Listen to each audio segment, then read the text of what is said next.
I am the Judas Resurrection.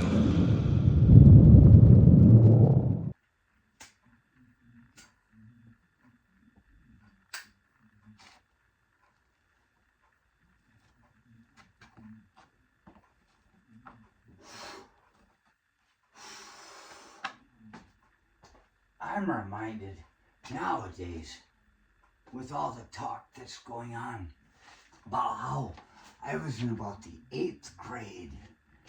And in the time when 8th graders are looking for nudity in the library, all the kids seem to be looking at the National Geographic. They would have boobs from Africa. Boobs from Africa. Yeah. Apply now. Yeah. But I opened a damn National Geographic in the library the one day in about the 8th grade at Gaylord Schools. And I said, hey, there was a guy that was in his 50s. He had to be. He's obviously an old man.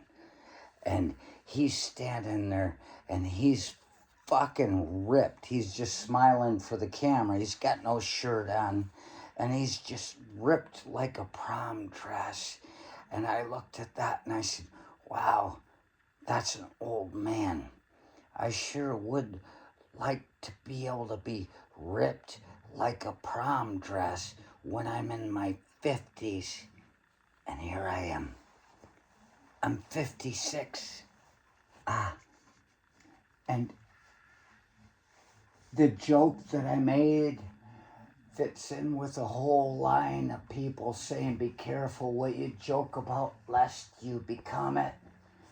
The joke I made is one it seems I became.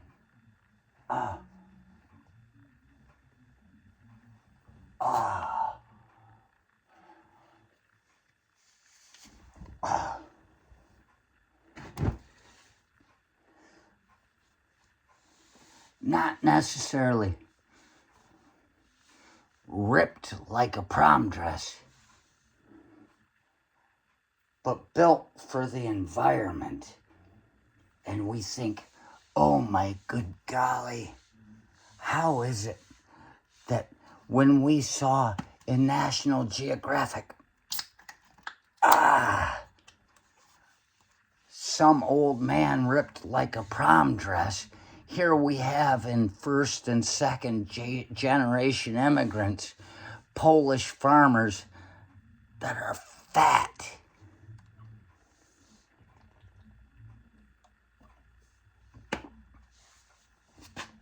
And I realize they're fat, not because they're lazy in any way they think about themselves. They think they're working harder than everyone else, but they're lazier than their father.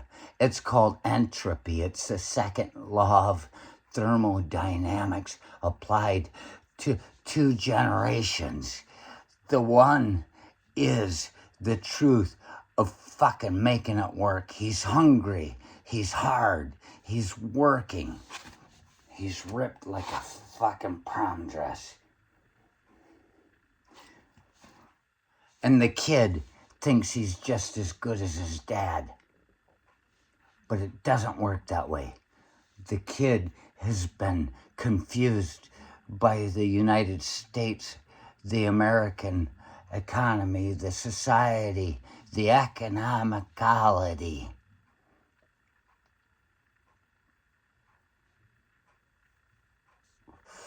And he gets slower, and he gets fatter, and he gets delusionally smarter. But the only reason he's smart at all is because the dumbasses around him allow him to believe he's doing just fine. Yet, he's fighting for the dollar, and he's losing his body. his body will make the dollar worth more in time because, well, you know, metrically speaking, if he were to spend as much money as he's got in the time that he has versus the time that he thought he had, he could be much more wealthier. But he's just a fat fuck, and he's dying here next to you.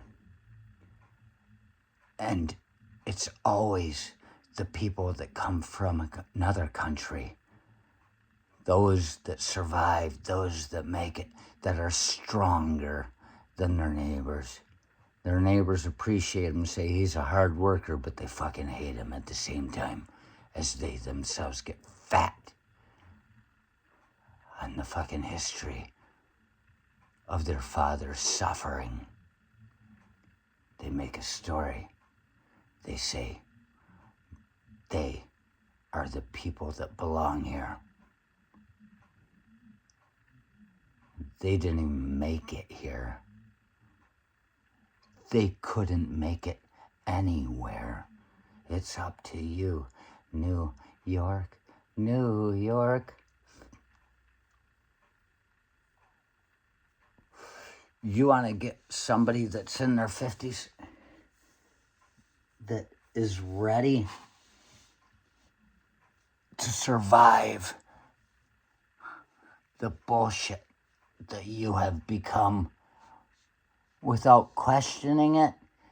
You have to find somebody that thinks of themselves as an immigrant, that knows itself to be someone who's not just here to take, but someone who's here to walk the path to the future, the one where he will meet the others who are strong.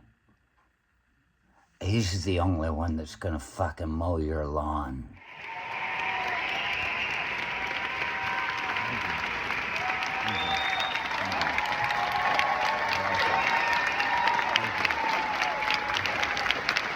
You are the Jewish resident.